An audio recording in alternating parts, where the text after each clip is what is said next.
अकरा गोष्टी. हा?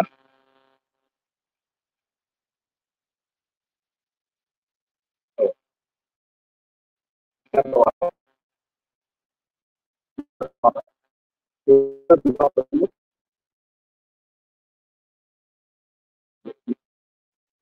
तर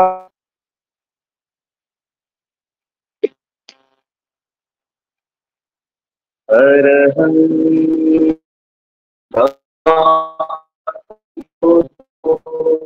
भगवान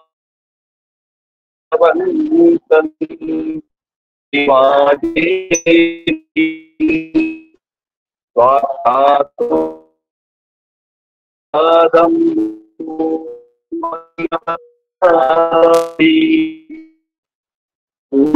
पदं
खंडातील दुसऱ्या भागाचा शेवट केला होता.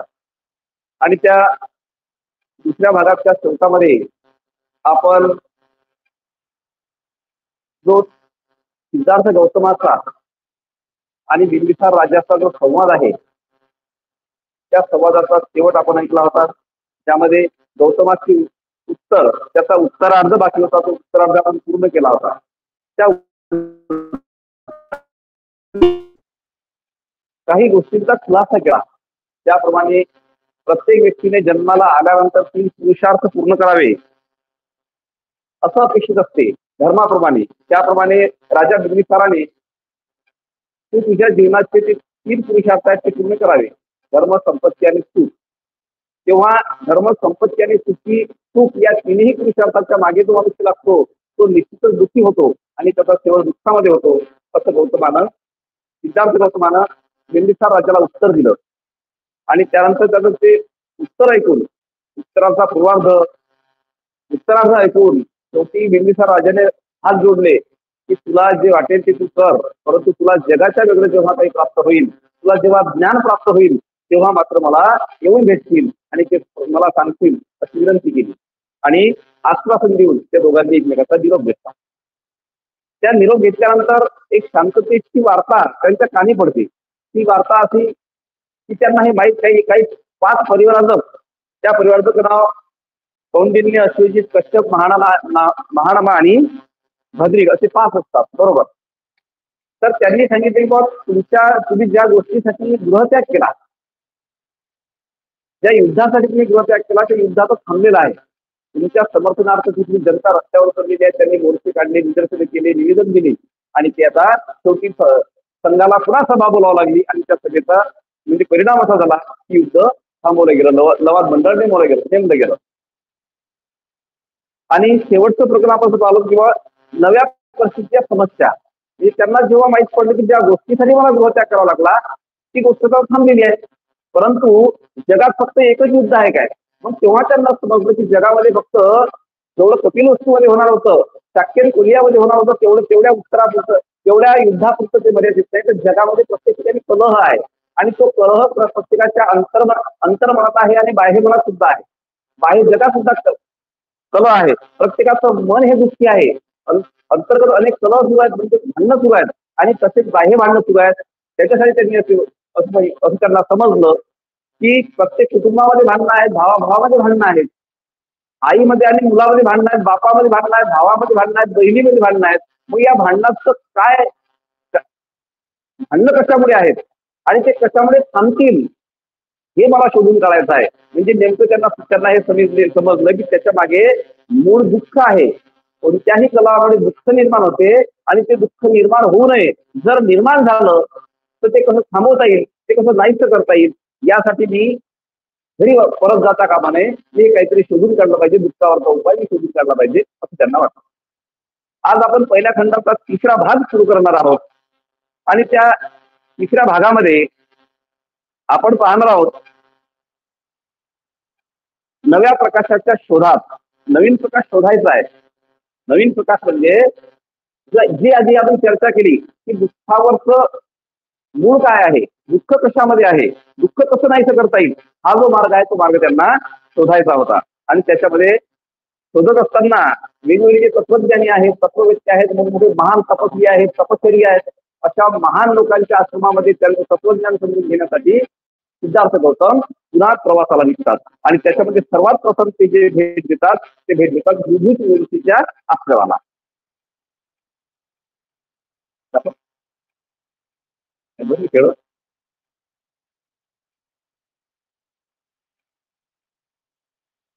इतर मार्गाचे अनुसरण करण्याच्या इच्छेने आलार कलाम यांची भेट घेण्यासाठी गौतमाने राजगृह शोधले.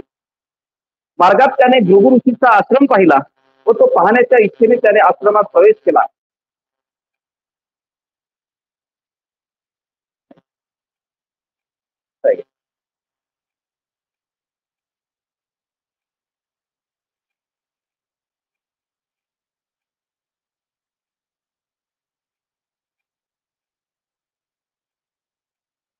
सरपणासाठी बाहेर गेलेल्या आश्रमाची ब्राह्मण हातात सरपण, फुले आणि कुशाचे गवत घेऊन नुकतेच परतले होते.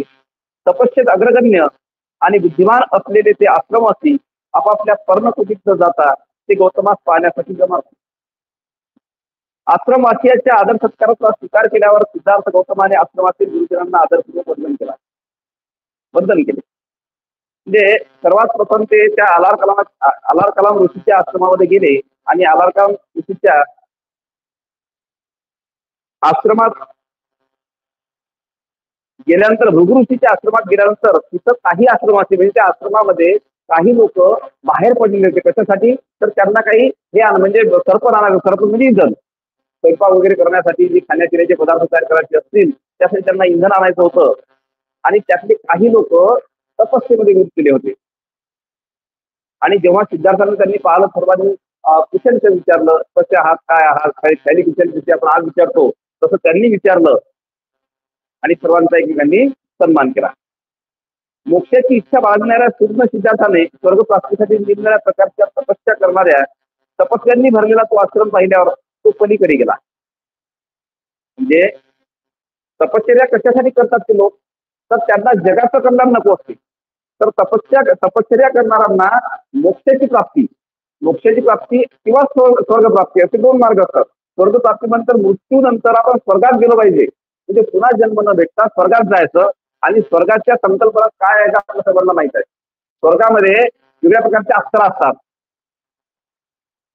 देव असतात, सगळे सुख असतात, दुधानं वाहणाऱ्या असं म्हणतात बरं, दुधानं वाहणाऱ्या नद्या असतात, खाण्यापिण्याचे चांगले चांगले पदार्थ असतात आणि ते मिळालं पाहिजे. स्वर्गात गेल्यानंतर मग पुनर्जन्म सुद्धा होत नाही.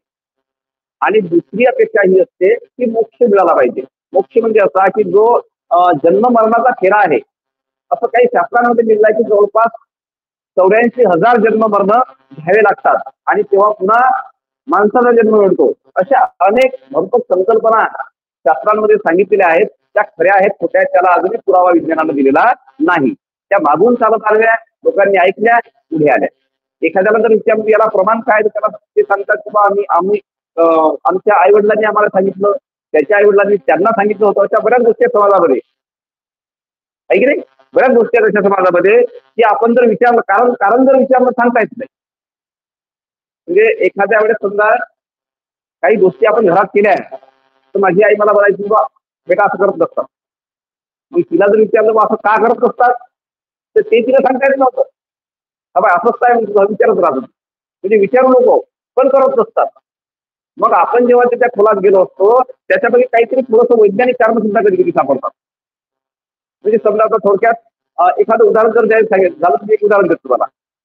अ, कामावरून कधी कधी बिया कामाला जायचो. कामावरून आल्यानंतर तो टिकास खावला आणि टोचलं, हे आल्यानंतर ती दारात ठेवून देत नव्हती. आलं लक्षात तुमच्या? दारात ठेवून देत नव्हती. मग मला म्हणायचं ते व्यवस्थित ठेवून दे जाग्यावर. मग तिला विचार कारण सांग, मग उतर तुला घेत. मग तिला कारण माहित नव्हतं. मग तुला कसं समजलं, म्हटलं बा नाही हे दारात ठेवतच नाही. नंतर मी खोलात गेलो, मी चिंतन केलं, माझ्या लक्षात आलं की हे टिकास खावलं आणि टोचलं. जेव्हा एखादा माणूस मरण पावते, त्याला गाडण्याची प्रक्रिया असते, त्याला खड्डा खोदावा लागते. त्या खड्डा खोदणारे लोक जेव्हा जातात आणि परत येतात ते घेऊन तेव्हा ते दारात करतात. त्याच्यावर ओळखू येते की हे खड्डा खोदायला सगळं साधन सामान म्हणजे असं ते अपशकून मानलं जायचं, म्हणून ते तसं ठेवायचं नाही. अशा अनेक गोष्टी आहेत समाजामध्ये. चप्पल उघडी उघडी पडू देऊ नको, असं करू नको, तसं करू नको. मग जर काय तर मग ते माहित नसते आपल्याला. मग अशा ह्या सगळ्या गोष्टी आहेत. स्वर्गाची संकल्पना कशी काय तुम्ही पाहिली नाही, कारण स्वर्गात कधी गेल्याचं सांगू शकत नाही आणि तिकडून येण्याची व्यवस्था नाही. काय काय व्यवस्था, समजा एखादा जाऊन आला बाबा स्वर्गात, तो स्वर्गात जाऊन आला तो सांगितलं असते बाबा खरोखर मला मेनका भेटली, आणखी कोणती दुसरी एखादी अप्सरा भेटली, किंवा दुधाची नदी होती, त्या दुधाच्या नदीची आंघोळ केली, अमृत होतं, त्याची सोय एकदम वेगळी होती, जगाच्या वेगळी. असं काही झालं का कधी? अशी शक्यता नाही. ह्या सगळ्या कथा आहेत, तर ह्या सगळ्या संकल्पना आहेत, सगळ्या हे सगळे भ्रम आहेत.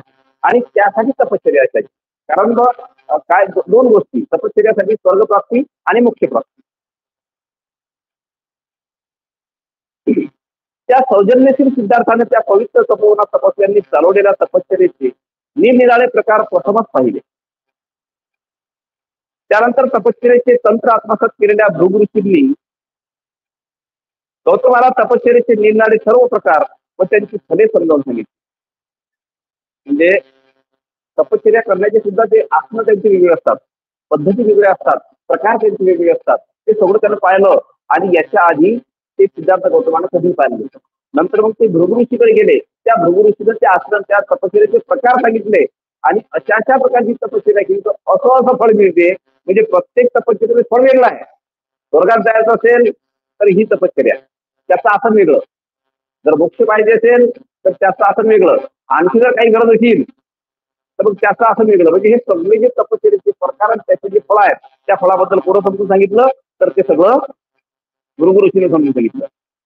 पाण्यातून उत्पन्न होणारे न शिजवलेले अन्न, कंदमुळे आणि फळे हेच पवित्र धर्मग्रंथात सांगितलेले साधू तपस्यांचे अन्न होय. परंतु तपश्चर्येचे प्रकार मात्र भिन्न भिन्न असतात. परंतु अन्नाच्या बाबतीत मात्र जे तपश्चर्या करणारे लोक असतात त्यांच्यासाठी अन्नाबाबतीत मात्र एकच म्हणजे सारखे नियम. काय तेव्हा न शिजवलेलं अन्न खायचं, पाण्यातून उत्पन्न झालेलं अन्न खायचं, त्यानंतर फक्त कंदमुळंच खायचे, फळच खायचे. म्हणजे आपण जे दररोज समजा चुलीवर तयार करतो, तव्यावर भाकरी भाजतो, गंजामध्ये भाजी शिजवतो, असं अन्न त्यांनी खायचं नाही. कोणताही जर तपस्वी असेल तर त्या तपस्यानं शिजलेलं अन्न खायचं नाही. कंदमुळं खायचे, फळं खायचे, पालापाचोळा खायचा, हेच त्याचं अन्न. म्हणजे तपश्चर्येचा कोणताही प्रकार का कोणत्याही तपश्चर्याचे कोणत्याही प्रकार असला तरी अन्नाच्या बाबतीत मात्र बदल नाही. काही जण पक्ष्याप्रमाणे दाणे टिकून आपली गुजराण करतात, काही जण हरणाप्रमाणे गवत खातात, तर काही जण सर्पाप्रमाणे हवेवर जगतात. जणू काय ते मुंग्यांची वारुळेच झाल्या. ही पहा किती मोठी तपस्या खतरनाक आहे ती. म्हणजे पक्ष्यासारखे फक्त असं पोटभरण नाही, थोडेफार जेवढे दाणे वेचल्या तेवढे दाणे वेचून खायचे. त्यानंतर हरिण जसं गवत खाते तसं गवतच खायचं. वास्तविक पाहता माणसाचं जे अन्न नाही, गवत माणसाचं नाही काय, ते अन्न फक्त जनावरच आहे. गवत कोण खाऊ शकते? हा म्हणजे जनावर खाऊ शकतात. कारण त्याची व्यवस्था अशी असते की ते रवंथ करतात, दागल करतात. दागल दागल माहिती आहे तुम्हाला? म्हणजे ते फटाफट फटाफट फटाफट खाऊन घेतात आणि खाल्ल्यानंतर मग जेव्हा शांतता असते रात्रीच्या वेळी एखाद्या ठिकाणी बसले की नंतर ते तोंडात लावून मग पुन्हा तोंडात आणतात परत आणि ते चावतात आणि पुन्हा परत पाहतात. असं करतात. माणसाची व्यवस्था आहे काय? नाही. माणसाची व्यवस्था जेवण जेवण करतानाच त्याला तो एक घास 32 वेळा चावावा लागतो आणि नंतर तो आतमध्ये पाठवावा लागतो. तो जर आबल खाल्ला त्याला जावं लागते ग्रंथ ऐकायला. तर मग ते व्यवस्थित कधी कधी पोट दुखते, कधी कधी पचत नाही, असं होतं की नाही. म्हणजे ते माणसाची पचनक्रिया वेगळी आहे, पाचनशक्ती वेगळी आहे. जनावरांची पचनक्रिया वेगळी आहे, पाचनशक्ती वेगळी आहे. तरीही ते लोक स्वतःला एवढं दुःख द्यायचे की हरणासारखं गवत खायचे. म्हणजे आपण एखाद्या दिवशी जर समजा काही खाल्लं तर मग त्रास होतो की नाही. मग त्यांनी कशा कशा प्रकारची त्यांची पचनशक्ती सुद्धा ते बदल करून त्याच्यामध्ये. जर तुम्ही एखाद्या गोष्ट जर समजा शरीराला दिलीच नाही पण जी नाही ती देत राहिले तर त्याची सवय सुद्धा शरीराला होते. म्हणजे असं सुद्धा होते बघा. म्हणजे समजा जे अन्न आपलं नाही ते अन्न खायला लागलो. कारण माणूस कसं आहे, माणसाच्या खाण्याच्या अनेक प्रक्रिया आहेत. जे जनावरांचं अन्न आहे ते वेगळं, माणसाचं अन्न आहे ते वेगळं. परंतु माणूस एवढा हुशार आहे की जनावरांचं अन्न सुद्धा माणूस खायला लागला, पण त्याच्यावर तो प्रक्रिया करते. म्हणजे पहिले त्यानं कच्चं खाल्लं, मग शिजून खाल्लं, भाजून खाल्लं, आता कसा खाते? चिरून, त्याला बोलून काहीतरी व्यवस्था. ही प्रक्रिया आहे जेवणाची. म्हणजे माणूस बुद्धिमान आहे म्हणून तसं खाते तो. नाहीतर बैल आधी चारा खात होता, आजही चारा खाते. माणसात कसं आहे काय, माणूस भटक्या अवस्थेत होता 70,000 वर्षापूर्वी. हे सगळं संशोधन झालं, त्याचे पुरावे सापडले उत्पन्नामध्ये. माणूस 70,000 वर्षापूर्वी भटका होता, भटका. अंगावर कपडे नाही, राहायला फर नाही, कोणती त्याची नातेगोते नाही, फक्त फिरायचे तिकडे. नंतर मग हळूहळू 10,000 वर्षापूर्वी त्यानं शेती करणं सुरू केली. नंतर त्याला समजलं की आपण, आणि तुम्ही जे महिला आहात तुम्ही नवनिर्मितीक्षम आहात. म्हणजे शेतीचा शोध या जगामध्ये कोण लावला असेल तर तो महिलेने लावला. त्या महिलेनं पहिले 2-4 दाणे पेरून पाहिले, पेरल्यानंतर ते उगवले आणि उगवल्यानंतर एका दाण्याची हजारो दाणे तयार झाले. आणि लक्षात तुमच्या. मग नंतर त्यांना समजलं की आपल्याला वर्षभर मिळणारं जे सगळं धनधान्य आहे ते आपण साठवून ठेवू शकतो. आणि म्हणून तेव्हा तो वस्ती करायला लागला. वस्ती म्हणजे हळूहळू ही सगळी प्रक्रिया झाली. मग वस्ती करायला लागला. मग ऊन वारा पावसापासून तो संरक्षण झालं पाहिजे म्हणून काय करायला लागलं त्यानं. त्यानंतर मग घर बांधलं. हळूहळू शस्त्र तयार केले. धातूचा शोध लागला, अवधीचा शोध लागला. पहिले गारगुटी घासायचा, त्याच्यातून अग्नी तयार करायचा. नंतर मग फास्फोरसचा शोध लागला. अशा सगळा हा माणूस विकसित झालेला आहे आणि माणूस बुद्धिमान आहे. परंतु बैल मात्र आधी चारा खायचा, आधी चारा खाते. पण माणसाचं तसं नाही. माणसानं कच्चं, भाजून, शिजून, आता बाकी मस्त लागे त्याला बिला बनवून शिकावं, काही हरकत नाही, है की नाही. तर पहा पुढे. दुसरे काही जण महत्प्रयासाने दगड खाऊन आपली भूक भागवतात. दगड सुद्धा खाल्लेले तुम्ही. तर काही जण आपल्याच जातांनी भरडलेले धान्य खातात. इतर काही जण दुसऱ्यांच्यासाठी अन्न शिजल्यावर जर काही उरले तर ते स्वतःसाठी ठेवतात. म्हणजे अशा प्रकारे त्यांची खाण्याची सुद्धा पद्धत म्हणजे वेगळी पद्धत. काही लोक फक्त दगड खायचे. दगड म्हणजे दगड कसं खायचं म्हणजे दगडावरच दुर्गाण केले त्यांनी. कसा खावा तो दगड, तो चावलाही जात नाही. तो जर एक दगड समजा आपल्या जेवणा बिवणात भाता बिता आला तर जेवण थांबून जाते, दातं पडून जाते, कसं जमतात आहे की नाही. म्हणजे खूप त्रास होतो. म्हणजे असं करू शकतो तुम्ही समजा एक जादूचा दगड असतो, जादूचा दगड. त्या जादूचा दगड एक पाहुणा असा एका वस्तीमध्ये येते आणि तो म्हणजे एक काम करून म्हणतो, हा माझ्याकडे जादूचा दगड आहे, याचा खूप तयार होते. तुम्ही ती ऐकली करायची बरोबर समजी खूप तयार होते. सटकन सांगतो. मग तो म्हणतो पण याने की नाही पाणी पाहिजे.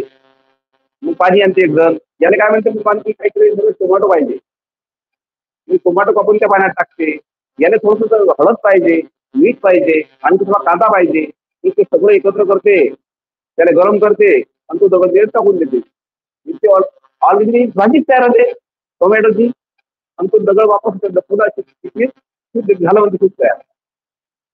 म्हणजे हा झाला जादूचा दगड. तर असे दगड सुद्धा ते खायचे. आणि दातांनी भरडलेलं म्हणजे स्वतःच्या दाताला बारीक पीठ करायचं आणि तेच खायचं. तर काही लोक दुसऱ्यासाठी अन्न शिजवायचं स्वतः, दुसऱ्याला खाऊ घालायचं, त्याचं खाता खाता जर उरलं तर खायचं, अन्यथा उपाशी राहायचं.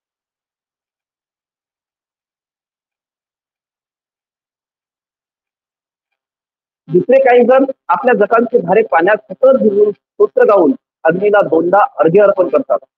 आणखी काही जण माशांप्रमाणे पाण्यात बुडी मारून राहतात. त्यांच्या शरीराला कात्री ओरबडून काढतात. म्हणजे हा एक तपश्चर्येचा फार प्रकार आहे. कारण केस वाढायला लागले की त्याला कापण्याची व्यवस्था नाही तपश्चर्य लोकांची. आजही तुम्ही समजा कुंभमेळ्याचे काही चित्र जर पाहिले असतील तर त्याच्या डोक्यावर भारेचे भारे असे मोठ्या मोठ्या जटा असतात, आहे की नाही? आणि त्यांना ते विसरत नाही. मग ते सगळे जे जटा तयार होतात त्या जटा काय करायचं, पाण्यात भिजून ठेवायचे. आणि स्तोत्र स्तोत्र म्हणजे त्यावेळेस जे काही समजा तपश्चर्यामध्ये वेदातले काही अभंग असतील, त्यातले स्तोत्र असतील, काही श्लोक असतील, ते श्लोक म्हणायचे. सूर्याला अर्घ्य अर्पण करायचं, अर्घ म्हणजे पाणी अर्पण करायचं. अशा गोष्टी तिथं ते करायचे. आणि काही लोक जास्तीत जास्त वेळ पाण्यात कसं राहता येईल, पाण्यात स्वतःला म्हणजे डुबून घ्यायचे. आणि डुबत असताना मासे त्यांना चावायचे, कासव त्याचं शरीराचे लक्ष तोडायचे. अशी तपश्चर्या काही काळ केल्यावर उच्च तपश्चर्याने स्वर्गप्राप्ती तर कमी प्रतिष्ठा तपश्चर्याने मृत्यू मिळतो. दुःख मार्ग अनुसरल्यामुळे शेवटी त्यांना सुखप्राप्ती होते. असे म्हणतात की दुःख हेच पुण्याचे मूळ आहे. म्हणजे जर जास्तीत जास्त कष्ट जर शरीराला दिले, जास्त कष्ट दिले, तर मग स्वर्गप्राप्ती होते असा त्यांचा समज. जर थोडेसे कष्ट कमी पडले तर मग मृत्यूलोक. मृत्यूलोक म्हणजे पुनर्जन्म. मृत्यूलोक म्हणजे आपण मृत्यूलोकामध्ये आहोत. आपला मृत्यू होते की नाही. तर आपली जी आपल्याला काय म्हणतात, आपण पुण्या लोकात आहोत सध्या मृत्यू लोकात. पाताळ लोक जे जमिनीच्या अंदर राहतात त्यांना पाताळ लोक बनायचे. आणि स्वर्गात राहणारे स्वर्ग लोक. आता हे फक्त मृत्यू लोक आपल्याला माहिती आहे आपण आहोत. स्वर्ग लोक काही आतापर्यंत कोण पाहिलेले नाही. आणि पाताळात राहणारे लोक सुद्धा काही कोण पाहिलेले नाहीत. म्हणजे जेवढं जास्त दुःख द्याल त्यांनी मध्ये बघा दुःख हे सुखाचं मूळ आहे. जास्त दुःख देशाला शरीराला तर चांगलं फळ प्राप्त होईल. हे ऐकल्यावर गौतम म्हणाला, अशा प्रकारचा आश्रम मी आज प्रथमच पाहत आहे. तुमचा हा तपश्चर्याचा नियमही मला समजलेला नाही. यावेळी मी इतकेच सांगू शकतो की ही आपली तपश्चर्या स्वर्गप्राप्तीसाठी आहे. तर एही जीवनातील दुःखाचा विचार करावा व त्यावेळी उपाय शोधून काढावा अशी माझी इच्छा आहे. आपण मला जाण्याची आज्ञा द्या. सांख्य तत्वज्ञानाचा अभ्यास करावा, स्वतः समाधी मार्गाचे शिक्षण घ्यावे आणि माझा प्रश्न सोडवण्याच्या बाबतीत काहीतरी मदत होते काय हे पाहावे अशी माझी इच्छा आहे.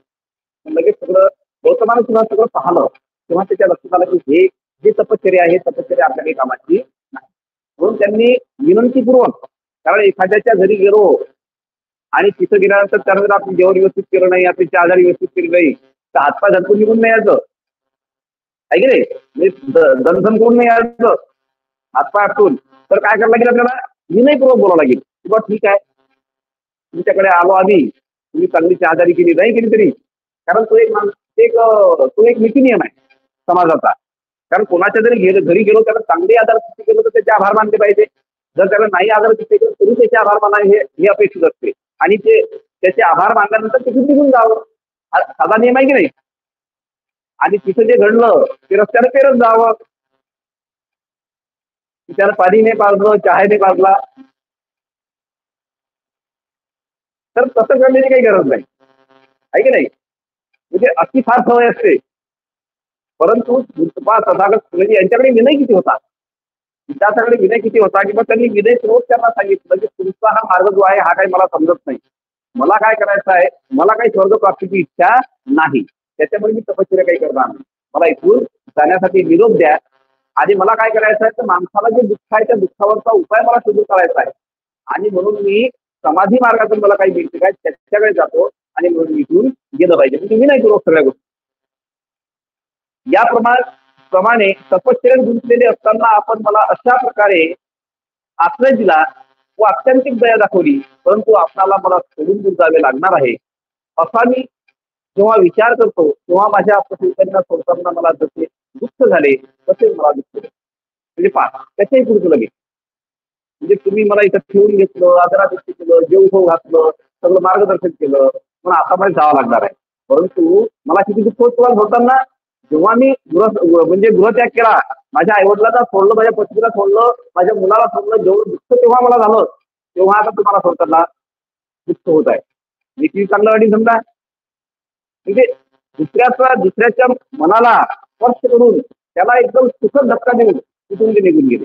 कोणत्याही प्रकारे बाहेर हे तुम्ही तपश्चर्या काय कामाची आहे असं जर म्हटलं असतं त्यांना वाईट वाटलं असतं की नाही. तुम्हाला बा स्वर्ग प्राप्ती करायची आहे तुम्ही करून घ्या, पण मला त्याची गरज नाही. माझं ध्येय उद्दिष्ट वेगळं आहे. म्हणजे त्यांनी ते जे केलं आहे त्याला कमी लेखलं नाही आणि मला जे मिळवायचं आहे ते माझं खूप उच्च आहे हे काही दाखवलं नाही. कारण मला जे मिळवायचं फक्त वेगळं आहे, तुमच्यासारखं नाही. तुमचं एकदम योग्य काम आहे. मला पुढे पाहिजे बघताय, मला येथे राहणे आवडत नाही किंवा येथील एखाद्याच्या वर्तनात काही चूक झाली आहे म्हणून मी हे तपोवन सोडून जात आहे असे नव्हे. कारण पूर्वीच्या ऋषींनी सांगितलेल्या धार्मिक मार्गाने जाणारे आपण श्रेष्ठ ऋषी आहात. म्हणजे ही जी पद्धत आहे तुमची तपश्चर्याची ही तपश्चर्याची पद्धत कशी आहे जुनी आहे. कारण या आधी सुद्धा अनेक गोष्टी केलेली आहे. त्यांनी ते लिहून ठेवलाय, बोलून ठेवलाय, सांगून ठेवलाय आणि त्याप्रमाणे तुम्ही करत आहात. म्हणून मला म्हणजे मला इथून तुम्ही श्रेष्ठ लोक आहात. परंतु मला काही इथं राग आला किंवा काही माझी अवहेलना झाली, माझा काही अपमान झाला किंवा मला खायला नाही मिळालं म्हणून मी काही जात नाही. त्याचा निश्चय पाहून या विषयावर ज्याचे प्रभुत्व आहे त्या आलारकाला मुलीकडे जाण्याची माझी इच्छा आहे. त्याचा निश्चय पाहून आश्रम प्रमुख गुरु ऋषी होणारे राजपुत्रा, तुझे ध्येय खरोखरच शिवाचे ध्येय आहे. तू तरुण असलास तरी स्वर्ग आणि मुक्ती यांचा तुलनात्मक संपूर्ण विचार करू मुक्तीचा मार्ग अवलंबलेला आहे व ध्येयाने प्रेरित झाला आहे. तू खरोखर शूर आहे. म्हणजे त्या गुरु ऋषीला सुद्धा ते मान्य करावं लागलं किंवा तुझं ध्येय उद्दिष्ट खूप मोठं आहे, तू तरुण आहे, तुला काही स्वर्गप्राप्ती किंवा काही सुखप्राप्ती नको आहे. तुझं जे ध्येय आहे ते ध्येय तू मिळवण्याचा प्रयत्न कर. तुझे मनाला तेच तर तुझे निश्चित उद्दिष्ट असेल तर तू ताबडतोब विंध्य कोष्टाचा आलाकार ऋषी तिथे राहत आहे. शाश्वत आनंदाचे पूर्ण ज्ञान त्यांनी मिळवले आहे आणि ते सुद्धा पुष्टी करते किंवा ठीक आहे तिथे आलारकाम ऋषीकडे तू जाऊन पाय, विद्या कोष्टात जाऊन पाय, तिथे तुला काही मिळते काय. कारण ते खूप श्रेष्ठ आहे, त्यांनी खूप चांगल्या प्रकारचं त्याच्यामधलं ज्ञान मिळवलेलं आहे. त्यांच्याकडून तुला ज्या मार्गाचे ज्ञान होईल, परंतु माझी अशी कल्पना आहे की त्यांच्या सिद्धांताचा अभ्यास केल्यावर तुझे उद्दिष्ट त्याच्याही पलीकडे आहे असे तुला दिसले. म्हणजे त्याला सुद्धा समजलं, भगवंता समजलं की तू आलार कलामकडे गेल्यानंतरही त्याचं तत्वज्ञानाचा तुला अभ्यास केल्यानंतर तुझं समाधान होईल असं मला वाटत नाही. कारण ते ध्येय उद्दिष्ट एवढं उच्च होतं की ते आतापर्यंत कोणाच्या मनाला त्याचा स्पर्शही झाला नव्हता. एवढं ध्येय उद्दिष्ट खूप मोठं होतं आणि ते मोठं असताना म्हणून ते म्हणतात की बा म्हणजे कारण ते संवाद जेव्हा झाला तेव्हा त्याच्या एकमेकाच्या लक्षात आलं.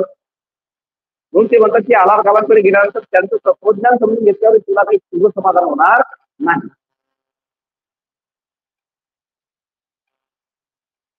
गौतमाने त्याचे आभार मानले आणि मुनिजनांना वंदन करून तो निघाला. त्या मुलींनीही त्याला सन्मानपूर्वक निरोप देऊन ते आपल्या तपोवनात परत गेले. म्हणजे अशा प्रकारे इंद्राला निरोप घेतला, सगळेजण आपापल्या मार्गाने निघून गेले. त्यानंतर आता सांख्य तत्वज्ञानाचा अभ्यास.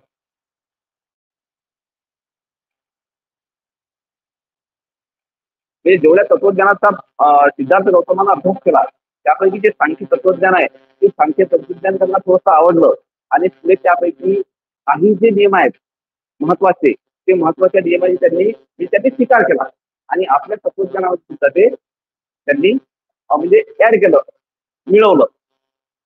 म्हणजे सगळं सगळं नाही त्यातली ते महत्व होते. कारण कोणतीही गोष्ट पुराव्याशिवाय सिद्ध करता येत नाही. प्रत्येक गोष्टीला हा पुरावा हा लागतोच. हे सांख्य तत्वज्ञानाला मान्य केलेलं आहे.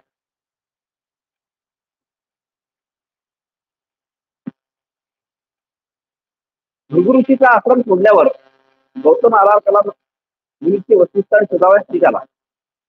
आलार कलाम त्यावेळी वैशालीच राहत होता. गौतम तेथे गेला. वैशाली पोहोचल्यावर तो त्याच्या आश्रमात गेला.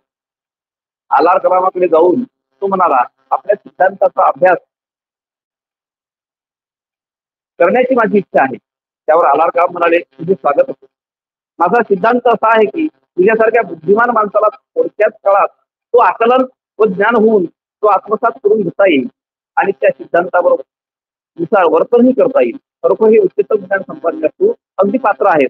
आलारकाम मुनी हे शब्द ऐकून राजपुत्राला अत्यंत आनंद झाला आणि त्याने उत्तर दिले, मी जरी अपरिपक्व असलो तरी आपण ही जी पराकाष्ठेची दयाशीलता माझ्यावर दाखवित आहात तिच्यामुळे मी अगदी पूर्णत्वास पोहोचलो आहे असे मला भास होत आहे.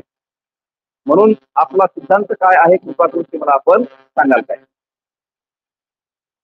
म्हणजे भृगु ऋषीचा आश्रम सोडल्यानंतर लगेच ते आलारकामकडे गेले आणि आलारकाम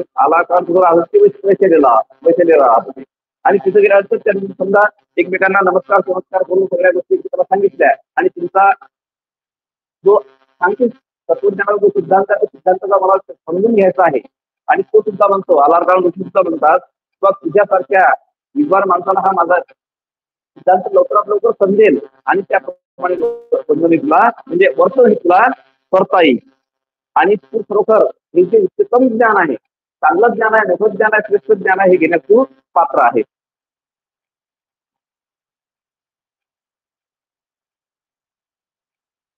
आलार कलाम म्हणाले, तुझ्या मनाची थोरवी, तुझ्या स्वभावातील प्रामाणिकपणा आणि तुझा निश्चय यांच्यामुळे मी इतका उत्साहित झालो आहे की तुझ्या पात्रतेची कसोटी पाहण्यासाठी तुझी कोणतीही पूर्वदृष्ट्या घेण्याची आवश्यकता मला वाटत नाही. म्हणजे कोणत्याही ऋषीकडे गेल्यानंतर त्याला जर बघितलं मला तुमचं शिष्य व्हायचं आहे तर त्या आधी काही कसोट्या असतात, काही परीक्षा ते घेतात. त्यांच्या परीक्षेमध्ये जर तो उतरला तरच त्याला शिष्य करून घेतात. आपण मागे सोबत साम्य दृष्टीच्या संदर्भात चर्चा केली. एखाद्या व्यक्तीला प्रथम साम्य व्हावं लागते. साम्य म्हणजे साधी दीक्षा. त्याला त्याचं मुंडन करणे, त्याला काशाय वस्त्र देणे आणि त्याला 6 महिने म्हणजे चारिका करावी लागते आणि 6 महिने चारिका केल्यानंतर त्याची उपसंपदा होते. म्हणजे ही एक प्रकारची त्याची दीक्षा असते. त्या 6 महिन्यात त्याचं वर्तन जर जे कष्टिक असेल, चांगलं असेल, योग्य असेल, त्याच्याबद्दल कोणत्याही प्रकारच्या कंप्लेंट दृष्टीपर्यंत गेल्या नसतील तरच त्याला दीक्षाभंगाची दीक्षा दिली जाते. म्हणजे उपसंपदा दिली जाते. म्हणजे त्याला उपसंपदा दिली जात नाही. म्हणजे ही झाली कसोटी. परंतु आलारकाम ऋषी म्हणतात की तू इतका सुंदर आहे, इतका चांगला आहे, तुझ्याकडे एवढी बुद्धी आहे, तू एवढा दयाशील आहेस की तुझी आता कुठल्याही प्रकारची परीक्षा घेणार नाही, डायरेक्ट मी तुला हे शिकवणार आहे. हे सोत्कृष्ट का आमचे तत्व आहे. नंतर त्यांनी गौतमाला सांख्य तत्वज्ञानाची तत्वे स्पष्ट करून सांगितली. आपल्या प्रवचनाचा समारोप करताना आलार कलाम म्हणाले, गौतमा ही आमच्या तत्वज्ञानातील मूलतत्वे आहेत. मी तुला ती सारांश रूपाने सांगितली आहेत. आलार कलामांनी केलेल्या आधी स्पष्ट असं बोलण्यामुळे गौतम आनंदित झाला आणि लगेच आता ते त्यांनी काय काय सांगितलं त्याचं काही वेळ त्या ठिकाणी आला नाही. त्यांनी एवढं सांगितलं की त्यांचं जेवढं जे काही तत्वज्ञान असेल ते सर्वच्या सर्व तत्वज्ञान आलार कलाम ऋषीनं सिद्धार्थाला सांगितलं आणि सांगितलं हे मी तुला थोडक्यात सांगितलं. आणि सिद्धार्थाची बुद्धी एवढी प्रगल्भ होती की त्यांनी थोडक्यात जरी सांगितलं तरी त्यांनी ते सगळ्याच्या सगळं समजून घेतलं. सगळीच्या सगळं म्हणजे त्यांनी एक त्यांच्या घरी उतरलं, बुद्धिमत्तेच्या उतरलं. आता समाधी मार्गाचे शिक्षण.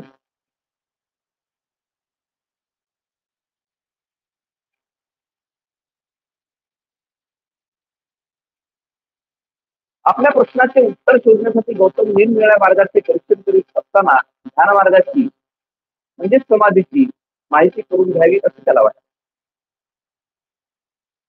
म्हणजे आपला जो मार्ग आहे तो शोधायचाच आहे. परंतु वेगळ्या तत्ववेत्याकडे जाऊन वेगवेगळ्या ऋषीकडे जाऊन त्याच्यात आपल्याला काही समाधान होते काय. आपल्या मार्गाचं आपल्याला जो मार्ग शोधायचा आहे त्याच्या संदर्भात काही मिळते या संदर्भात ते शोधत होते. मग हा भूम ऋषीकडे गेले, त्यानंतर आलाराकांकडे गेले. आता समाधी मार्ग जो आहे तो समाधी मार्ग सुद्धा त्यांनी तपासण्याचं ठरवलं. ध्यान मार्गाचे 3 पंथ होते. या सर्व प्रकारात एक गोष्ट समान होती आणि ती म्हणजे ध्यान साधनेसाठी श्वासोच्छवासावर नियंत्रण ठेवले. एका पंथाने आनापानसती नावाची श्वसन श्वसन नियंत्रणाची पद्धत अनुसरली होती. दुसऱ्या पंथाने प्राणायाम नावाची पद्धती अवलंबली होती. या पद्धतीत श्वासोच्छवास प्रक्रियेचे 3 भाग पडतात. श्वास आत घेणे पूरक, श्वास श्वास रोखून धरणे कुंभक आणि 3 श्वास बाहेर सोडणे रेचक. तिसरा पंथ समाधी या नावाने ओळखला जात होता. म्हणजे हे जे समाधीचे आहे याचे 3 पंथ होते. पहिला पंथ असा होता की तो होता आनापानसती. आज म्हणजे विपश्यनेमध्ये आनापानसतीचा उल्लेख करतात. विपश्यनेचे साधक आहेत आपल्या समोर बसलेले, त्यांना ते माहित आहे सर्व. आनापानसतीमध्ये म्हणजे श्वासोच्छवास जो असते, आत कसा घ्यायचा बाहेर कसा घ्यायचा याच्यावर ते लक्ष केंद्रित करतात. म्हणजे त्याच्यामुळे एकाग्रता वाढते. त्यानंतर प्राणायाम, तो एक रामदेव बाबा आहेत, ते रामदेव बाबा शिकवतात की नाही, एका नाकानं ओळा दुसऱ्या नाकानं सोळा, आहे की नाही, भ्रामरी, त्यानंतर ते कपालभाती, वेगळ्या प्रकारचे ते प्राणायाम, ते प्राणायाम सुद्धा दुसरी पद्धत होती. म्हणजे त्याच्यामध्ये श्वास आत घेणे, श्वास रोखून धरणे, श्वास बाहेर सोडणे, त्या सगळ्या गोष्टी त्याच्यामध्ये सांगितल्या जायच्या. आणि तिसरा जो पंथ होता त्याच्यामध्ये समाधी. समाधी म्हणजे एक एकाग्रतेने शांत बसायचं. आलार कलाम ध्यान मार्गावरील प्रभुत्वाबद्दल प्रसिद्ध होते. आलार कलामांच्या मार्गदर्शनाखाली आपल्याला ध्यान मार्गाचे शिक्षण मिळाले तर फार चांगले होईल असे गौतमाला वाटते. म्हणून तो आलार कलामांशी त्याविषयी बोलला आणि मला ध्यान मार्गाचे शिक्षण देण्याची कृपा कराल काय असे त्याने विचारले. म्हणजे आलार कलामांकडे गेल्यानंतर त्यांना सुद्धा विनंती केली की बाबा तुमचं तत्वज्ञान जे आहे त्याचे जे श्रेष्ठ आहे ते मला समजून घ्यायचं आहे, त्याबद्दल मला तुम्ही शिकवा. मोठ्या आनंदाने आलार कलामांनी उत्तर दिले, म्हणजे मान्य केलं. आलार कलामांनी ध्यान मार्गाचे तंत्र त्याला शिकवले. त्याच्या एकूण 7 सिद्धी होत्या. गौतम त्या तंत्राचा दररोज अभ्यास करू लागला. त्या तंत्रावर पूर्ण प्रभुत्व मिळाल्यावर आणखी शिकण्यासारखे काही आहे काय असे गौतमाने आलार कलामांना विचारले. म्हणजे आलार कलामाकडे जेवढं काही तत्वज्ञान असेल तेवढ्या त्याच्या सिद्ध्या, 7 सिद्ध्या होत्या, सगळ्याच्या सगळ्या शिकून घेतल्या. आणि शिकल्यानंतर कारण त्यांची शिकण्याची तयारी, समजून घेण्याची तयारी फार उच्च कोटीची होती. म्हणजे पूर्ण काही शिकवणं, तर आज समजा एक पोरगा असते आमच्या हाताखाली, समजा 3री 4थीत एक पोरगा आहे, तर त्याला वर्षभर शिकवतो की नाही, म्हणजे ती प्रक्रिया वर्षभर चालते. म्हणजे सतत सतत सतत सतत त्याला शिकवत राहावं लागते. मग वर्षभर त्याला जे काही शिकवायचं असते, सगळ्या क्षमता असतात त्या क्षमतेच्या गरज असतात. परंतु सिद्धार्थ गौतमाला एवढ्या वेळेची गरज नव्हती. त्यांना शिकवले म्हणजे एकदा का सांगितलं तर लगेच ते समजून घ्यायचे. आणि त्यांच्या ज्या 7 सिद्ध्या आहेत आलार कलांकडच्या, त्या सगळ्या 7ही सिद्ध्या म्हणजे समाधीच्या 7 सिद्ध्या, त्या सगळ्या समजून घेतल्या. आणखी काही आणखी पुढे काही आहे काय, आणखी पुढे काही आहे काय, तर मग शेवटी त्यांच्याकडे ते संपूर्ण झाले. आलार कलामांनी उत्तर दिले, नाही मित्रा, माझ्याजवळ शिकवण्यासारखी ते होती एवढेच. नंतर गौतमाने आलार कलामांचा निरोप घेतला. उद्धव रामपुस्त नावाच्या दुसऱ्या एका योग्याविषयी गौतमाने ऐकले होते. आलार कलामांनी जे ध्यानतंत्र संशोधले होते त्याच्यापेक्षा वरची एक पायरी ध्यानिक विषयाला गाठता येईल असा एक ध्यानविधी शोधून काढल्याबद्दल त्याची ख्याती होती. म्हणजे आलार कलामाकडे 7 सिद्ध्या होत्या समाधीच्या. त्या 7 सिद्धीपैकी 8वी सिद्धी कोणाला येत होती तर होते त्याला उद्धव रामपुस्ताला येत होती. आणि तो म्हणजे एक समाधी योग समाधीचा अभ्यास करणारा व्यक्ती असेल तर त्याला ती 8वी समाधी त्यानं फक्त सुरू काढलेली होती. त्याच्याकडे जावं, तेही समजून घ्यावं असं सिद्धार्थ गौतमाला वाटलं. त्याचा तो ध्यानविधी शिकवण्याचा आणि समाजाची सर्वोच्च पायरी बघण्याचा गौतमाने विचार केला. म्हणून तो उद्धव रामपुस्ताच्या आश्रमात केला आणि त्याच्या मार्गदर्शनाखाली शिक्षण घेऊ लागला. म्हणजे लगेच त्यांच्याकडे गेले. त्यांच्या मार्गदर्शनात ते 8वी पायरी होती, त्या 8व्या पायरीचा अभ्यास सुद्धा सुरू केला. थोडक्यात काळात उद्धकाच्या ध्यानविधीची 8वी पायरी त्याने आत्मसात केली. उद्धक रामपुस्ताच्या ध्यानविधीचे पूर्ण ज्ञान मिळाल्यावर गौतमाने आलार कलामांना जो प्रश्न विचारला होता तोच प्रश्न उद्धक रामपुस्तालाही विचारला. म्हणजे ही जी 8वी पायरी होती ध्यानाची, ती 8वी पायरी सुद्धा त्यांनी समजून घेतली आणि त्यांना सुद्धा असाच प्रश्न केला की याच्यापुढे तुमच्याकडे काही आहे काय. त्यांनी सांगितले बा माझ्याकडे आता एवढंच आहे, याच्यापुढे माझ्याकडे काही नाही.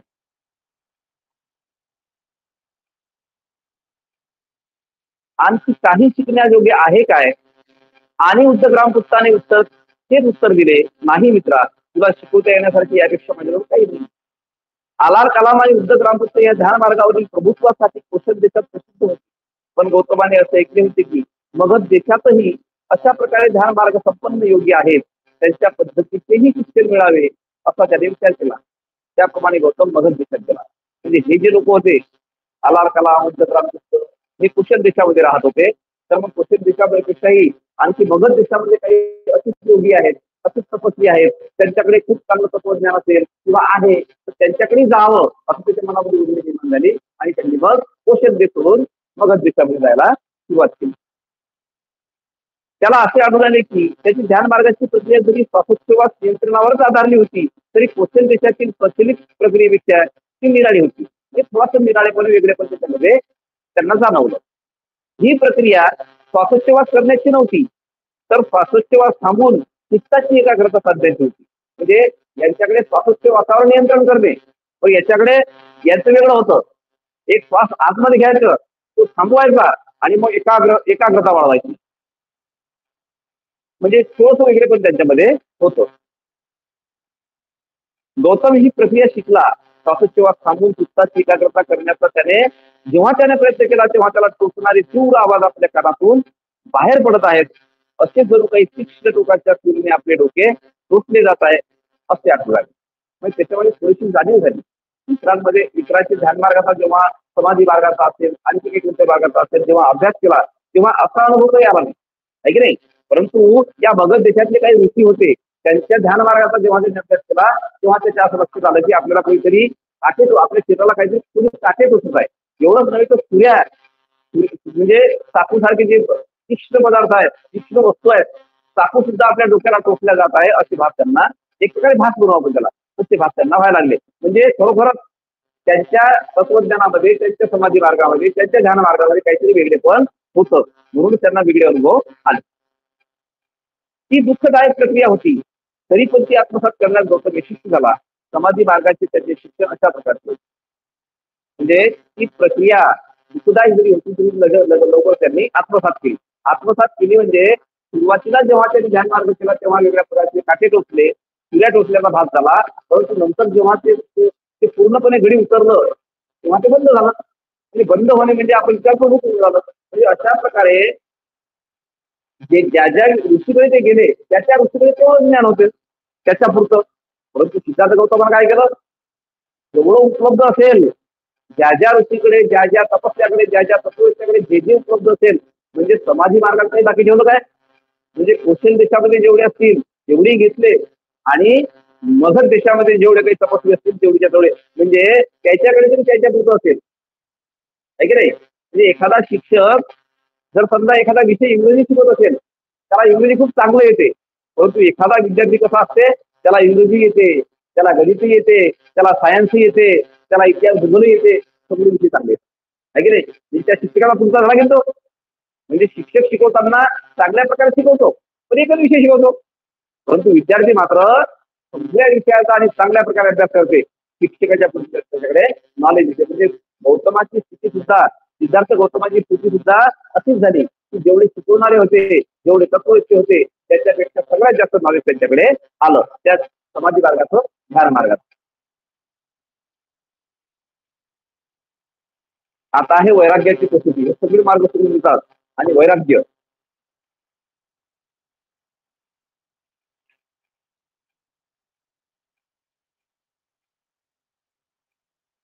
गौतमाने सांख्य आणि समाधी मार्ग याची कसोटी घेतली होती, परंतु वैराग्य मार्गाची कसोटी घेतल्याशिवाय त्याने निवृत्तीचा आश्रम सोडला होता.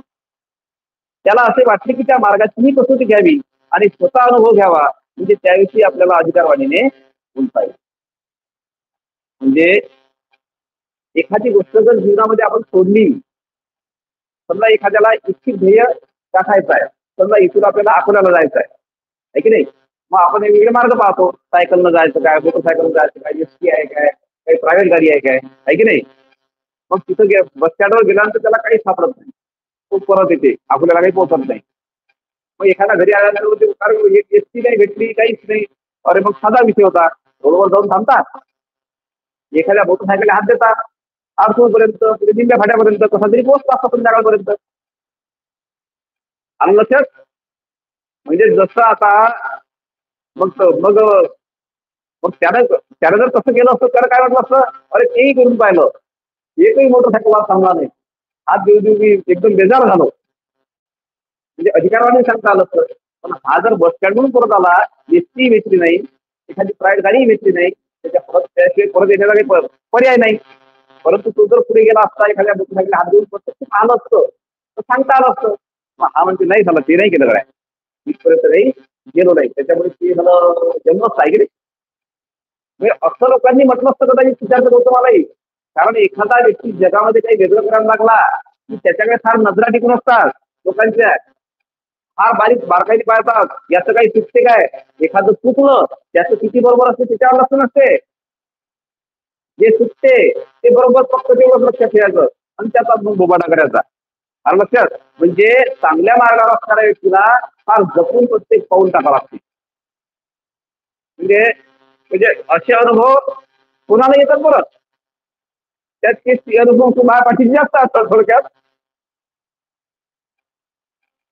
म्हणजे मी आता म्हणजे संपूर्ण आता मी बघा म्हणजे लेखन करतो, व्याख्यान करतो, हे सगळं करतो. तर माझी काही अशी मित्रमंडळी आहे की फक्त माझ्यावर वास ठेवून असते, हा कुठे चुकते, ते चुकला की त्याला फक्त शोधत असतात, चुकला की पकडला. ते असे असं असं हे. आणि काही हरकत त्याच्या असलंही पाहिजे तसं. म्हणजे तुमच्यावर कोणी वाच ठेवणार नसलं तर मग तुम्ही बेभान व्हाल ना, अहंकार येईल ना, तसंही वागाल. म्हणजे उलट चांगलं आहे की म्हणजे माणूस प्रत्येक पावलागणी चुकून चुकून पाऊल टाकते, म्हणजे कुणी चुकणार नाही त्याची काळजी घेते. हे असं असलं पाहिजे.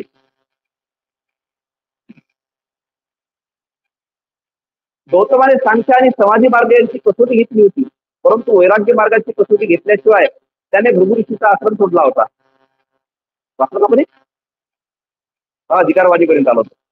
त्याप्रमाणे गौतम गया नगरीस गेला, तिथून सभोवतालीच्या प्रदेशाची त्याने पाहणी केली आणि उर्वेला येथे गयेचे राजर्षी नेगरी यांच्या आश्रमात वैराग्य मार्गाचा अभ्यास करण्यासाठी वस्ती करण्याचे त्याने निश्चित केले. वैराग्य मार्गाच्या अभ्यासासाठी निरंजना नदीच्या काठी ते निर्जल आणि एकांतातील स्थळ होते. राजगृहात असताना त्याला जे प्रयोजन भेटले होते आणि शांततेची वार्ता ज्यांनी आणली होती ते 5 परिवार त्याला उर्वेला येथे आढळले, ते देखील वैराग्याचा अभ्यास करत होते. म्हणजे हे ध्यान मार्ग सांख्य तत्वज्ञान ह्या सगळ्या गोष्टींचा अभ्यास केल्यानंतर आता वैराग्याची कसोटी घेतली पाहिजे. त्या वैराग्याची कसोटी घेण्यासाठी ते तयार होतात आणि ते त्याच्यासाठी मग ते गया नदीत जातात. आजची जी गया आहे, बोधगया ज्याला म्हणतो आपण, तीच बोधगया म्हणजे गया.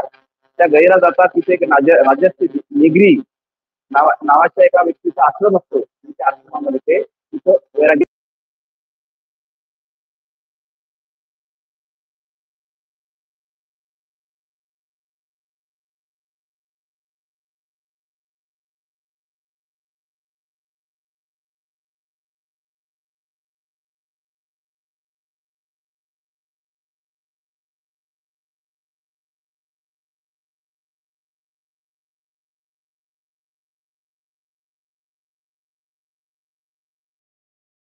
तिची मान्य केली. नंतर त्याच्या आज्ञेत शिष्याप्रमाणे वागून त्यांनी त्याची आदरभावाने सेवा केली. ते नम्रतेने त्याच्या बरोबर राहू लागले. गौतमाने सुरू केलेली तपश्चर्या व आत्मक्लेश याचे स्वरूप अत्यंत उग्र होते. म्हणजे ते 5 परिवार त्यांना जेव्हा भेटले तेव्हा त्यांनी अतिशय चांगल्या प्रकारची त्याची सेवा करणं सुरू केली. त्याचं कारण काय असेल, कारण आधी त्यांनी म्हटलं की बा आमच्यासोबत तुम्ही तपश्चर्या करण्यासाठी चला, परंतु ते म्हणतात नंतर मी येईलच, मला काही आणखी मार्गाचा अभ्यास करायचा आहे. कारण त्यांना ते त्यांच्याबद्दल केलेली जी भविष्यवाणी आहे ती भविष्यवाणी त्यांना माहीत असते आणि हा खरोखर काहीतरी नवीन जगामध्ये जो अस्तित्वात नाही अशा प्रकारचा मानवी कल्याणाचा मार्ग हा शोधून काढेल हे त्यांना माहित असते. कारण त्यांच्याबद्दलची भविष्यवाणी त्यांनी ऐकलेली असते. त्या 5 मध्ये जे 8 ब्राह्मण असतात भविष्यवाणीचा अर्थ सांगणारे, तर ते अर्थ सांगणाऱ्यापैकी एक तो त्या 5 मध्ये असतो आणि बाकीचे जे 4 असतात त्या 8 मधल्याचे ते 4 पोरं असतात, ते असे एकत्र येतात.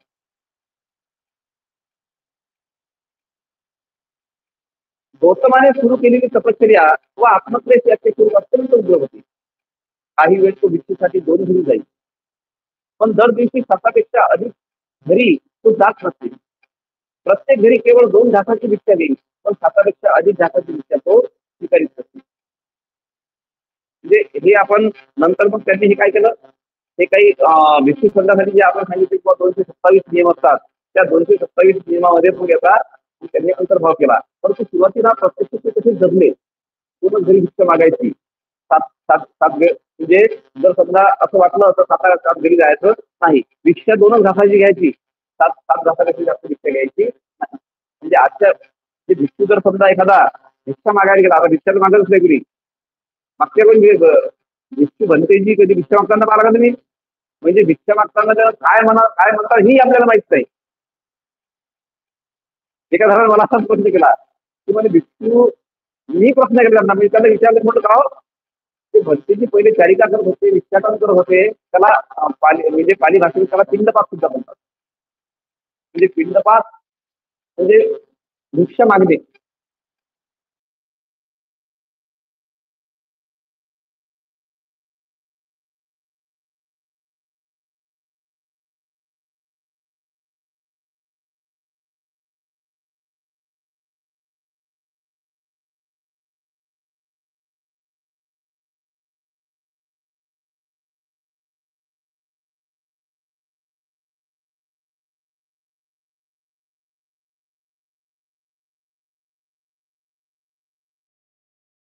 विशुद्ध ज्ञानानं आणखी प्रगल्भ होतो, परिपूर्ण होतो. त्याला थेरो म्हणतात, त्याला महाथेरो म्हणतात. आणि त्याचा विपर्यास काय झाला तर थेरडा. म्हणजे असे हे सगळे अपभ्रंश झालेले आहेत.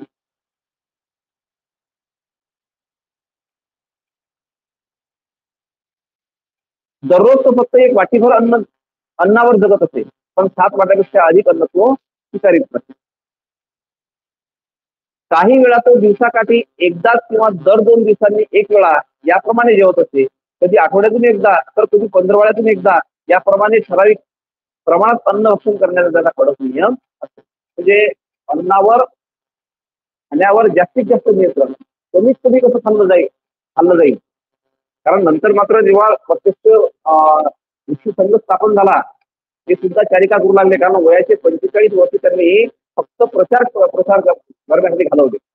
म्हणजे ज्याच्याकडे समजा सगळं ऐश्वर, घोडे, बग्या, रथ सर्व काही असेल की नाही, परंतु 45 वर्ष सतत फक्त पायी चारिका केली. पायी कोणतं काही वापरलं, कोणतं वाहन, कोणतंच वाहन नाही वापरलं. आणि आपणच नाही तर स्वतः आपण तर कसे वागलेत आणि संघालाही कसं वागायला सांगितलं. आणि त्यांना म्हणजे खाण्यापिण्यावर सुद्धा त्यांचा खूप निर्बंध, त्याच्याबद्दल आपण आम्ही चर्चा केलीच आहे की दिवसातून एकदाच, आणि तेही 12 वाजताच्या आधी खायचं. म्हणजे त्यांचं म्हणणं असं आहे बाबा, जो भुकेवर किंवा जेवणावर नियंत्रण करू शकतो किंवा करू शकला नाही, तर तो वेळ प्रसंगी कोणाचा खूनही करू शकतो जेवणासाठी. तर त्याच्यामुळे जेवणावर किंवा भुकेवर नियंत्रण करणं अत्यंत गरजेचं आहे. कारण भूक हा एक रोग आहे बरं. तो दररोज माणसाचा आजार आहे, तो दररोज जडते, त्याच्यावर औषध आहे. कोणतं? जेवणाचं. समजा भूक लागली की माणूस अस्वस्थ होते की नाही, काहीतरी थंड पाहिजे.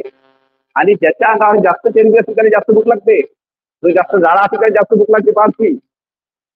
जो माणूस पतला पतला असते त्यात तो भुकेवर कंट्रोल करू शकते, कारण त्याची चरबी त्याच्या गावाशी तोडते त्याला, आणि फटकन काहीतरी टाक म्हणते. परंतु काही वेळानं असं अशी प्रक्रिया आहे आपल्या शरीरामध्ये, जर काही वेळ तुम्ही जेवण नाही केलं तर तुमच्या शरीरामध्ये साठलेलं जे अन्न असते,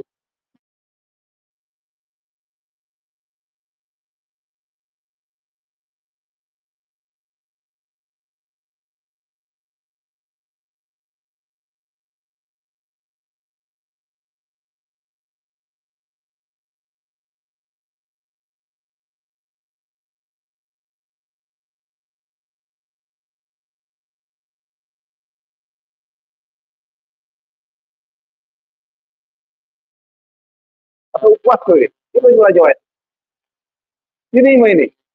मग ते कसंही व्हायचं, डॉक्टरकडे गेले, कोणी घेऊन साहेब तुम्हाला शकतो बरा आला. मग त्या दिवशी टॉनिक बिनिक दिल्यापासून जमलं होते. त्याच्यामुळे मी त्यानंतर मी ते बंद करून टाकलं. म्हणजे हे काही बरोबर नाही आहे.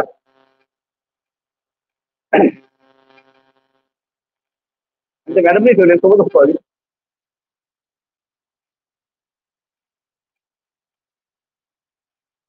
रानटी फळे व कंद मुळावर किंवा वाऱ्याने झाडावरून पडलेल्या फळांवर तो आपली विश्रांती करीत असते.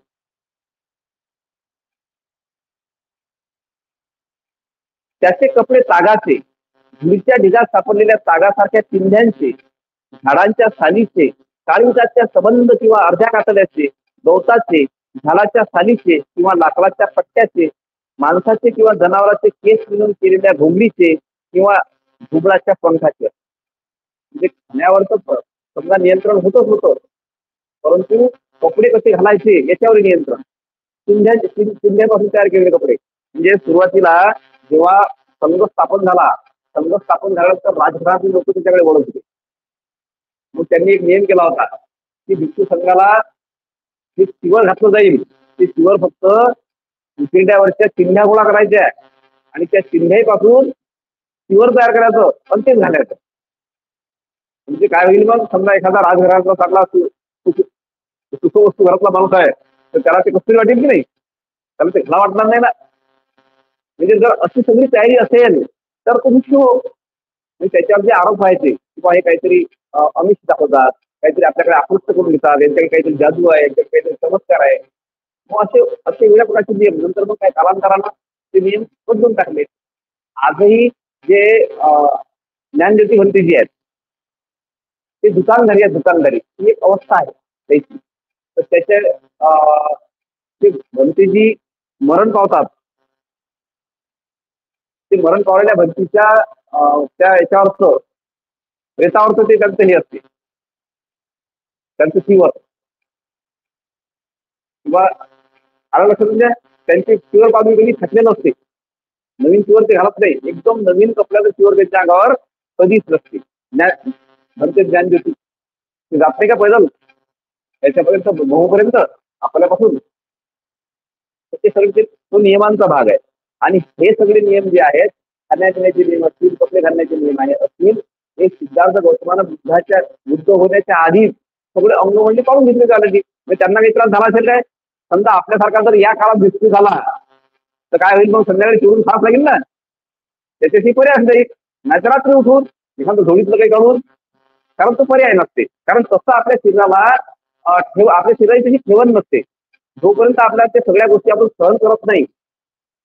म्हणजे एखाद्या दिवशी जरी आपण उपवास ठेवला तर संध्याकाळी असं वाटते का काय खाऊन काय नाही, असं होते की नाही. म्हणजे एखादा पौर्णिमेचा उपवास ठेवला की असं वाटतं की काय खाऊन काय नाही, कसं कसं होत आहे. कारण ती तशी सवय असते 3 टाइम जेवण करण्याची, 2 टाइम जेवण नाही करण्याची. ती वेळ झाली की त्या शरीरामध्ये कसे बदल होतात ते शरीरच मागते. तुमचं मन असो की नसो तशी शरीरामध्ये आपोआप बदल होतात. आणि मग त्यावेळेस आपल्याला बरोबर त्याच वेळेस भूक लागते की नाही. समजा आधी शाळेत जाणारे लोक असलो तर आम्हाला समजा 9 वाजता जेवण करावं लागतं, 9 वाजता भूक लागते. काही लोक म्हणतात 9 वाजता कोणी जेवते कोणी, पण तशी त्या शरीराला सवय झालेली असते, तसं शरीर ते मागत असते. मग हे सगळ्या सवयी जे आहेत सिद्धार्थ गौतमाच्या सगळ्या अंगवळणी पडल्या होत्या.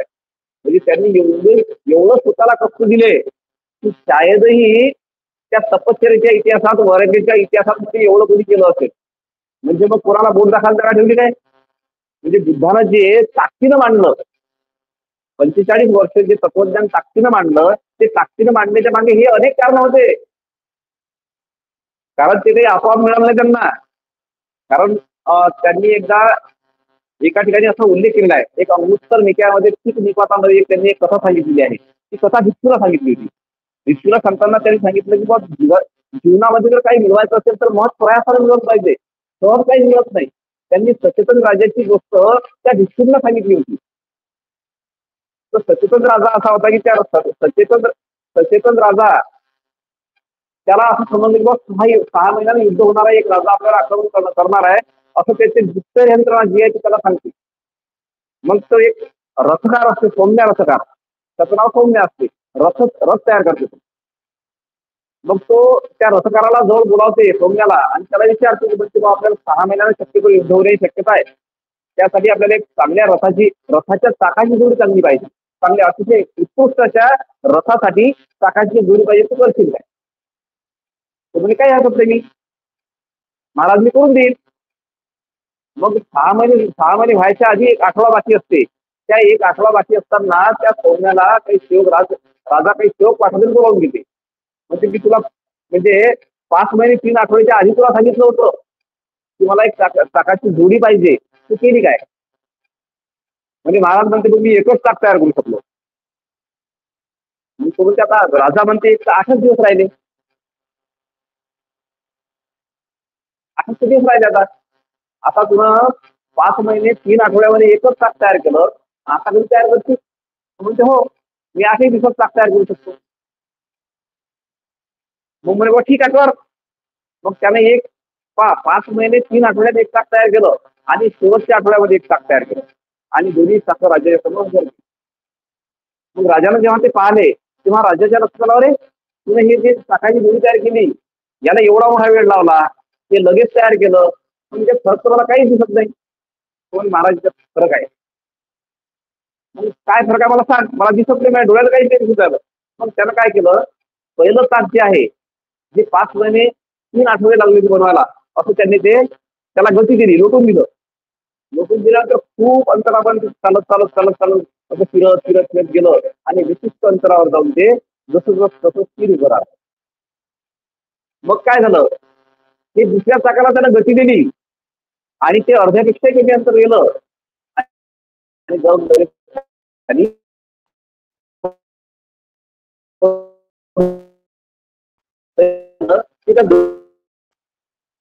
ते त्या विशिष्ट अंतरावर जाऊन ते उभं नाही राहिलं, ते खाली पडलं, कलंडलं ते. मग त्यामध्ये माझ्यामध्ये जेवढी कलाकुसर आहे, जेवढं कौशल्य आहे, ते सगळं त्या सगळं कौशल्य मी कौशल्य आहे. काही घाईन तयार करावं लागलं, ते तुम्हाला सारखं नाही दिसत असलं तरी मात्र याच्यामध्ये सगळं कौशल्य मी उतरवलेलं नाही. ही गोष्ट यासाठी अपेक्षित आहे की ज्याला जीवनामध्ये जे काही मिळवायचं असेल तर ते मिळवण्यासाठी रात्रंदिवस कष्ट करावं लागतात. त्या कष्ट करत असताना कोणत्याच प्रकारची त्याला कमतरता ठेवता नाही येत. आणि जर कमतरता ठेवली तर ते काही पूर्णत्वास जात नाही आणि गेलं पूर्ण नसते.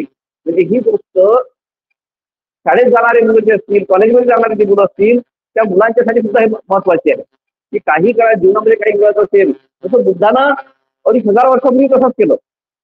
कोणत्या गोष्टीची कमतरता ठेवली नाही, कोणत्याच गोष्टीची कमतरता ठेवली नाही आणि कोणाला साधी बोट दाखवायला जागाही ठेवली नाही. आणि स्थिर असल्यामुळे ते 45 वर्ष सतत फिरत राहिले. त्याच्याकडे साधं बोट दाखवण्याची कोणी हिंमत झाली नाही. आणि जर एखाद्याला बोट दाखवलं असेल तर त्याला प्रत्युत्तर सुद्धा त्यांनी तेवढ्याच ताकद दिलं. कारण जे मिळवलं होतं ते कष्टानं मिळवलं होतं, ते काही कोणाकडून उचलणारी घेतलेली नव्हती. त्याचा प्रयत्न केला पण ती मिळालंच नाही. जे पाहिजे होतं ते तुमच्या घरी मी काही उचलणारी मागायला आलो, एखादी वस्तू मागायला आलो तर ती तुमच्याकडे नसली, तुम्ही द्यायची इच्छा आहे तुमची, तुम्ही हे म्हणता की सर तुम्हाला जे लागेल ते घेऊन जा, पण मला जे पाहिजे तेच नाही आहे. त्याच्यामुळे काय झालं की मला जे ते मिळालंच नाही ना, मी प्रयत्न केले. म्हणजे मग तुम्ही असं म्हणताल का भविष्यात की बा माझ्याकडूनच नाही दिला आहे, तू आज जे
लागले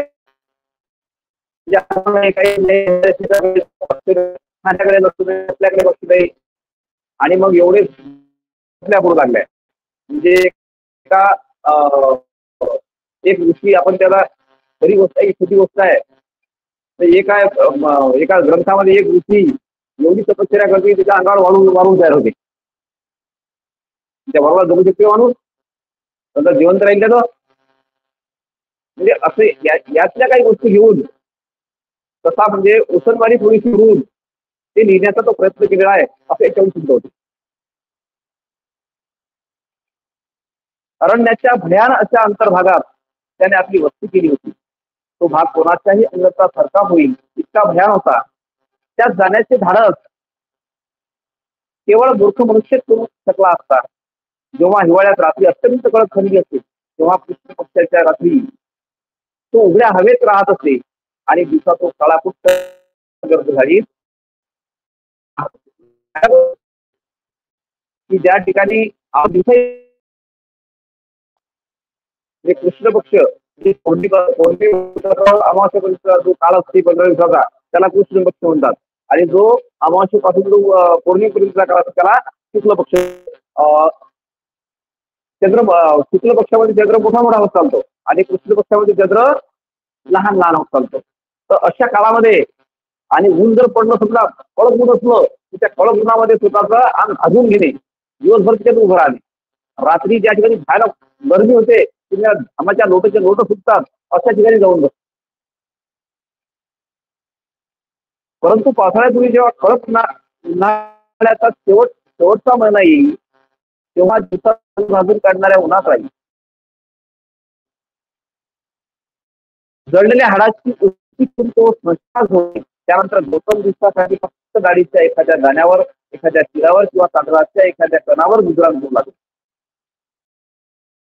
दररोज तो फक्त एक फळ खाऊन राहू लागला त्यावेळी त्याचे शरीर अत्यंत क्षीण झाले.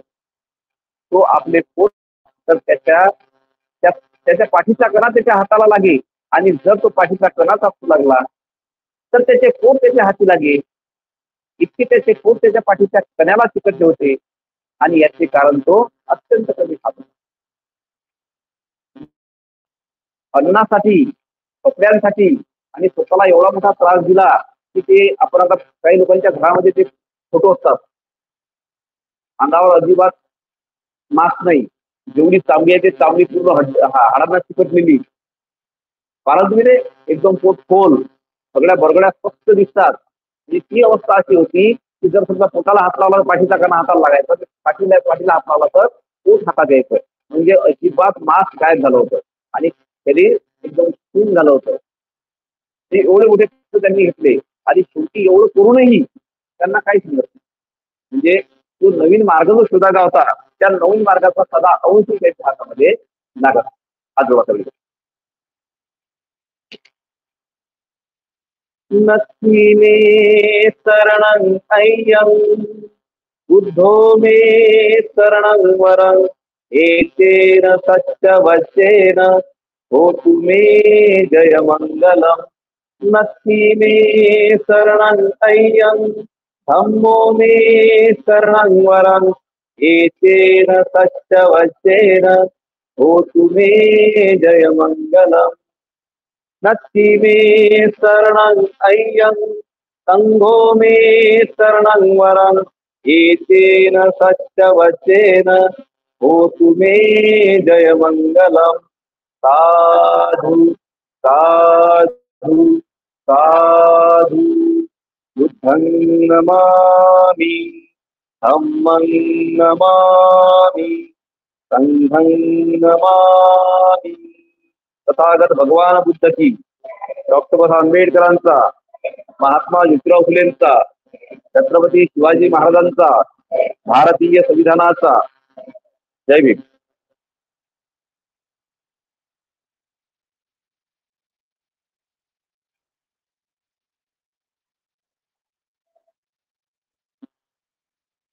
एकदम सोपं पाहिजे आपल्याला माहित आहे.